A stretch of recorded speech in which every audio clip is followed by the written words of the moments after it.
Hello everybody, welcome. This is the Carlisle Clan Budgeting and I am Pat. I have been doing Dave Ramsey budgeting for a while.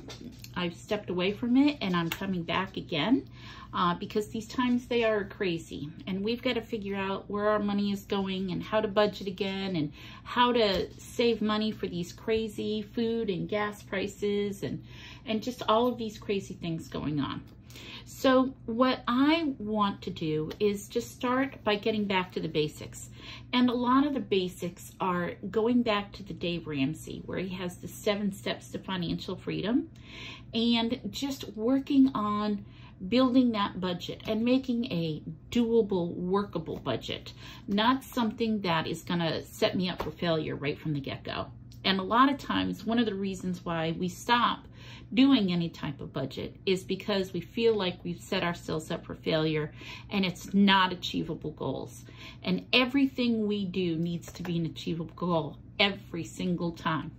So how I want to do it and help you and help myself, because I've got to get back to the basics again, is by starting off by saying Dave Ramsey's first step is saving $1,000 for an emergency fund.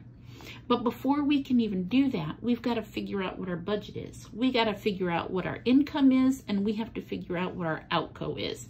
And until we do that, nothing else is going to come together or make sense or flow.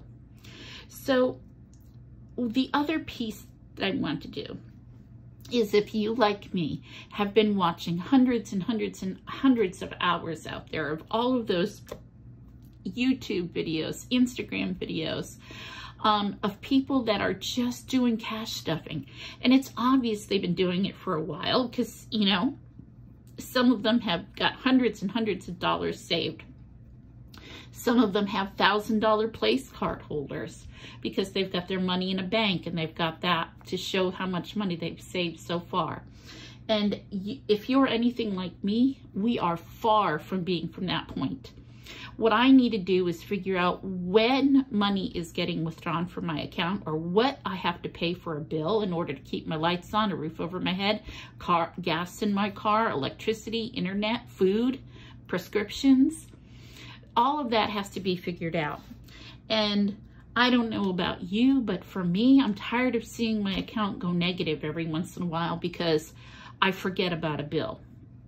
Writing it down is going to be the best way that we can do it. And with that, I want to encourage you. You don't need to go to anybody's Etsy shop yet to purchase anything.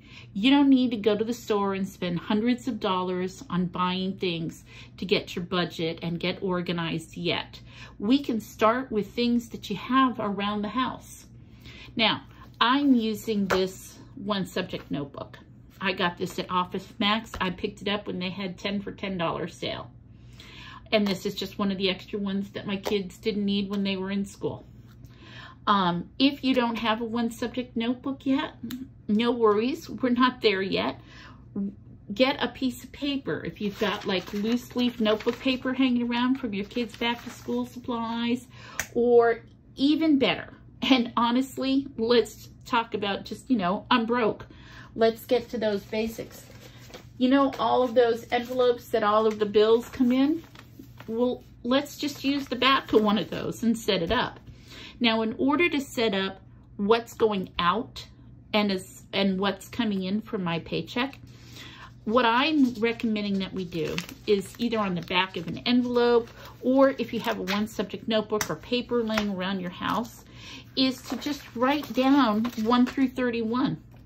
You can do it on the back of an envelope simply by doing 1, 2, 3, 4, 5, 6, and so on and so forth. I'm going to do it in a notebook because I have one, but if you don't have one, the back of an envelope will work just fine. And you can tape this on your fridge or magnet or keep it up on your desk someplace, wherever you look most, so you can keep an eye out on what day today is and what bill has to get paid today, or prepaying from your budget, which is one of the things we're going to talk about. So 31 days in most months, so I'm just going to go with 31. Most bills aren't due on the 31st, but I'm going to just go ahead and do that. 11, 12, 13, 14, 15, 16, 17, 18, 19, 20, 21, 22, 23, 24, 25, 26, 27, 28, 29, 30, and 31. So my first column is going to have the dates. My second column is going to be the what. The what is who's got to get paid. Now, I don't know about you, but on the first of every month, my rent is due. I know that for my bills that I have, my internet comes out on the 12th. Spectrum. My electric bill comes out on the 15th. Electric. My water bill comes out on the 13th. Let's see. Planet Fitness comes out on the 17th. And I'm saying comes out on because some of my bills are automatic withdrawals from my account, and some of them I actually have to go and pay through the internet. So they do come out of my account, but those are their due dates. My renter's insurance is due on the 16th. Let's see. Oh, Netflix on the 23rd. Hulu on the 24th. My Geico insurance is on the 26th. Let's see. I'm putting prescriptions on the 31st because we have medical issues in the house, especially my husband has quite a few different medical issues going on, and we do have to make sure that his prescriptions are purchased every month. So without fail, that has to get done. Let's see. Oh, I have a bank loan that's due on the 4th.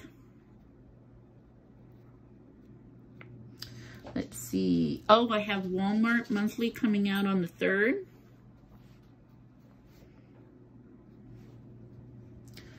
Amazon on the 10th. Amazon. Let's see. Oh, my credit card payments. Let's see. Chase is due on the 25th. BOA Visa on the 27th. BOA MasterCard on the 8th.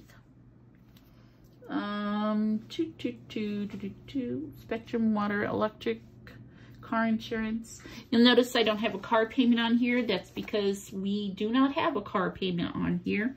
We have been very fortunate to have paid off our car payment last December, so we no longer have a car payment on here. So the other thing that I recommend that we do is once I have a list that's on here, okay? Now, the other thing that can happen is you can keep it written on a piece of paper like this, or like I have here, I've got everything on a Google spreadsheet. Up to you which way you do it. I'm really nerdy. I like to have both done.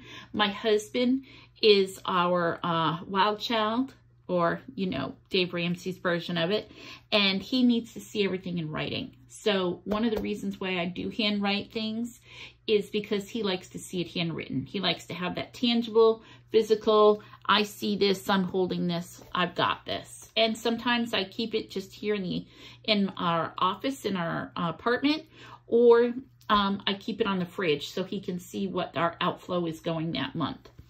Now, the other thing too with our income that's a tad tricky is with the job that I have, I get paid every other week. And for this month of April, I'm getting paid on the 1st, on the 15th, and on the 29th. Yay, April.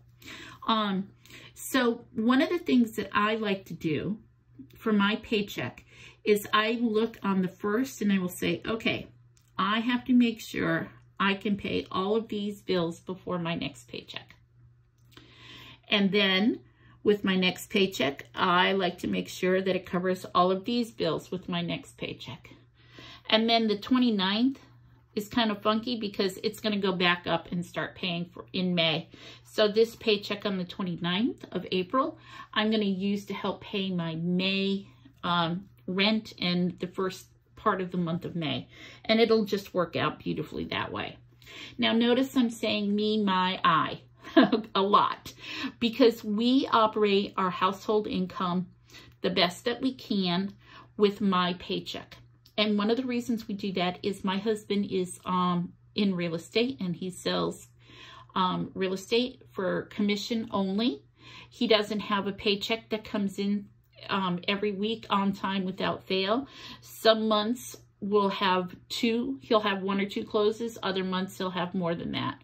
So what we do is we use mine for the household bills like this, and we use his paycheck for debt. And paying down our debt. Now, my paycheck, you'll notice I have the Visa card, the Chase card, the BOA, and our bank loan on here. My paycheck pays the minimum payment, and his paychecks, when he has closings, and we get paid for those closings, after his business expenses are taken care of, what comes into the household, we use to bump this up, and also for groceries and filling our pantry. And we'll do extra bulking up shopping with that. But my paycheck goes for household expenses, and his paycheck, because he's on sales, and they go more towards our sinking funds in our debt and our debt and getting it taken down by quite a bit. So right now, this is a big job because one, I'm going to ask you to check out all of your banks statements and your bills that come in and find out what days everything needs to be paid on. And just kind of organize that for now. And that's what part 1 is about, is just getting our debt together. And in part 2, I'm going to talk about how to start figuring out how to budget your paycheck and how much money can go where based on what your outgo is and your income is. So keep watching and look for part 2 coming up next. Have a great day.